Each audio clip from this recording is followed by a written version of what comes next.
करण्याची पटिका आरती करू तुझ भगवंता हे दासाची वाणी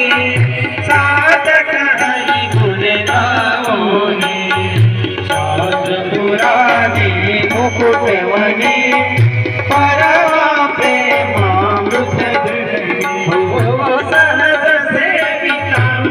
अविकमता उदारदाता मोक्षप्रदाता देनाता आरती करू तुझ भगवंता